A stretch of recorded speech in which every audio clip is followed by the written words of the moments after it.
All right, Rob the Dark Sider back with you for a quick one, a quick hit.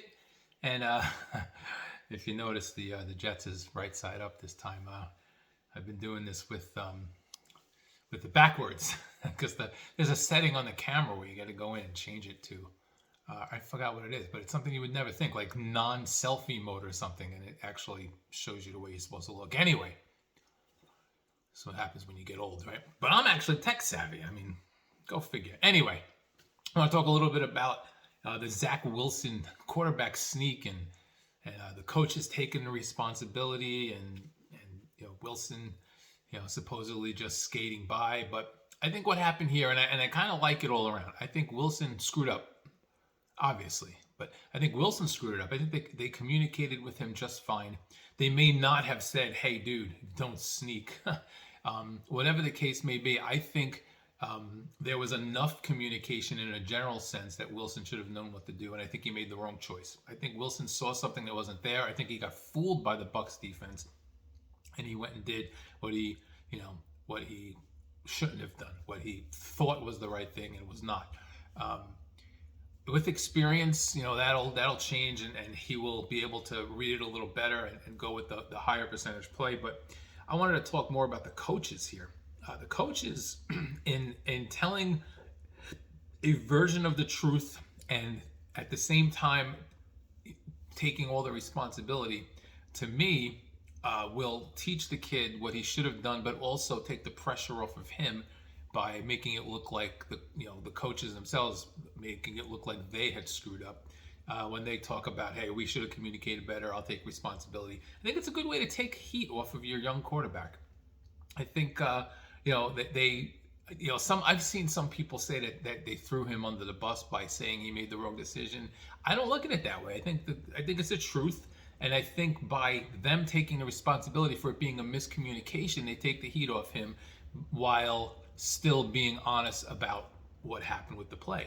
And I think the honesty in that situation is important, because you can't just let people think that everybody on the team screwed up and it's a clown show. I mean, the Jets have been enough of a clown show that I guess it wouldn't surprise me. Would it really surprise you if that really was a royal screw up by everybody?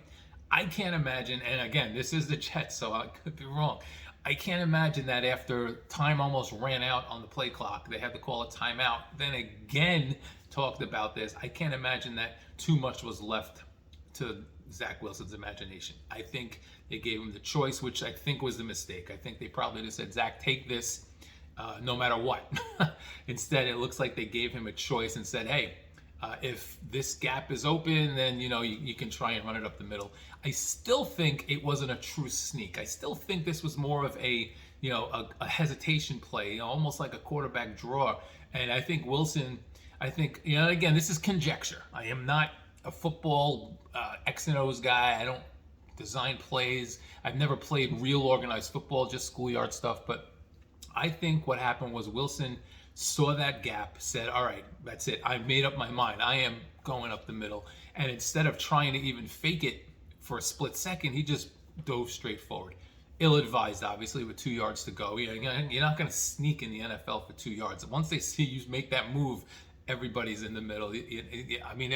It would be a major shocker to get 2 yards on any kind of sneak type of play. Now, a quarterback draw, or even a hesitation where he takes a millimeter of a step backwards and even starts to turn towards Barrios and then runs up the middle, I think he probably has a gap there. But I think that's what happened. I really do. I think this was a big mistake to give Wilson the freedom to make his choice. I think Wilson has been improving, and clearly Wilson has played much better and has a much firmer grasp on everything. The playbook, his receivers, he's looked much more comfortable. And I think they said, okay, the kid may be ready. Let's give him an option to do this. And he screwed it up. It's that simple. So I like the coaches taking the responsibility to kind of take the heat off Wilson. I don't love the fact that, if I'm right, they gave him a little too much rope, so to speak. And Wilson, I think, screwed it up. I think he probably should have just gone with the end around to Berrios. I think he just got a little over anxious when he saw that thing and made up his mind that no matter what happened, hey, that shit's open, I'm taking it, That's it. Got a big game against the Bulls. The Bulls, a big game. Yeah, obviously I'm tired.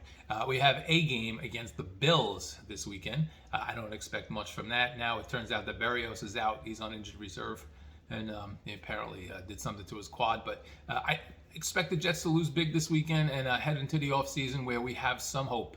We're going to have some hope heading into next year that maybe the Jets can pick up where they left off and continue to grow and help us out here. But that's it for now.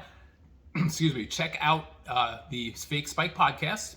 On you can get it on any of the big things, Spotify and Apple, and even fakespike.com. You can go check it out. It's a podcast I do with a buddy. Also check out Darksider Radio, just a brand new Jets radio station that I'm putting together. Right now it's just running episodes of my podcast, but we will be getting some content up there soon with the ultimate goal of it being a 24/7 Jets radio station like WFAN for the Jets. Because I know if you're anything like me in football season, I get sick of turning on the radio and having to listen to these guys talk about the Giants first, or even switch to the Giants after the Jets, or talk about something else. I want to hear about the Jets. That's what I want to hear about. So, okay, enough plugging, enough rambling. I'm out. See you soon. Be good.